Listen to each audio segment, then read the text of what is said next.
Vous vivez depuis une quinzaine d'années à Marseille, vous n'avez pas cessé de photographier les gens et les bâtiments de Marseille. De temps en temps, vous faites des incursions. Je me souviens d'un reportage que vous y avez fait quelque part dans les Alpages en compagnie d'un berger. Vous me dites aussi que vous avez travaillé avec des gardiens de musées un peu dans toute l'Europe. Mais qu'en est-il de votre rapport à Marseille? Je trouve que vous avez choisi d'y vivre et vous continuez d'y travailler. Alors, est-ce que pour vous, Marseille, c'est inépuisable? Alors, je ne pense pas que ce soit inépuisable. Je passe par différentes phases. Il y a des choses que je ne ferai plus de la même manière, parce que moi j'ai vieilli, parce que les quartiers ont beaucoup changé aussi. Là concrètement, par exemple, j'ai fini cette série qui s'appelle Gyptis et Protis, qui parle de la rencontre amoureuse dans les quartiers populaires de la ville. Je bascule sur une autre thématique, mais qui va être une espèce de suite. C'est pour ça que c'est assez bizarre aussi de faire un livre, parce qu'en fait le livre ne vient pas clôturer une phase de travail où je pars pour faire autre chose. J'habite cette ville et c'est un travail de fond sur mon positionnement,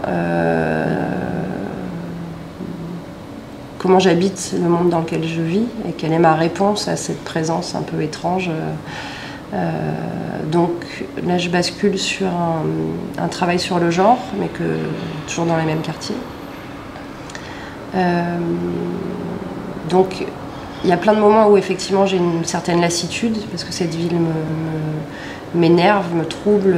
Je pense à ce qui est en train de se passer à la Plaine avec les arbres à terre, aux 34 millions d'euros que M. Gaudin met sur... non, combien de millions d'euros? 20 millions. 20 millions sur 34 écoles pour le PPP.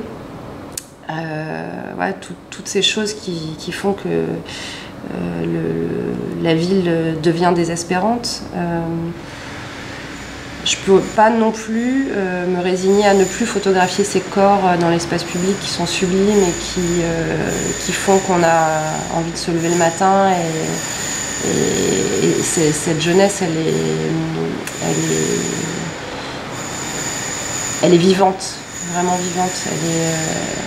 Elle est une noblesse dans la manière de se tenir dans l'espace public que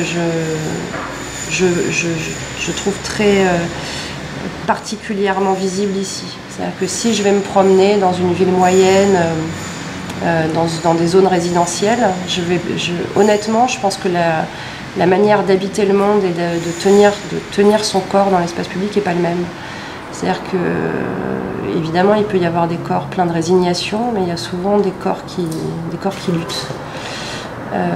Donc voilà, ce travail, c'est le travail d'une habitante de Marseille.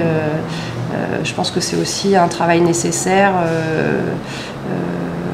Un des plus beaux boulots pour moi, un des plus beaux boulots photographiques qui a été fait sur cette ville, c'est le travail photographique de Gilles Favier qui a été fait à la Renaud, qui date de 1994, qui à la fois est un travail sur l'humain et sur les Marseillais et aussi un travail sur la banlieue. Il y a assez peu de travaux sur la banlieue en tant que travail figuratif. Il y a beaucoup de travail sur les bâtiments, sur les périphéries. Moi, ce qui m'intéresse, c'est les gens. Et c'est comment ces gens vivent dans une ville où ils sont complètement rejetés par les élites politiques. Donc effectivement, j'ai besoin d'aller photographier aussi des brebis en alpage, mais finalement c'est un peu le même sujet. Déjà c'est un huis clos, la montagne.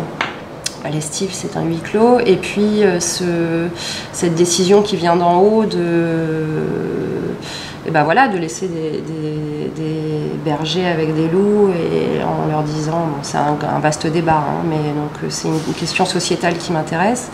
Et effectivement aussi photographier des gardiens de musées un peu partout dans le monde avec Mohamed El-Khatib sur ce rapport à la culture et à l'art.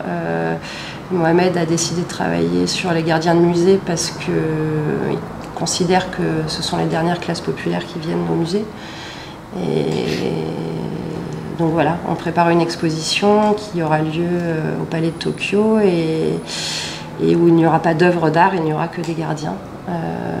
Parce qu'on a tous besoin, je pense, quand on fait ces boulots-là, de répondre à cette question: pour qui on travaille et quel sens on donne à tout ça.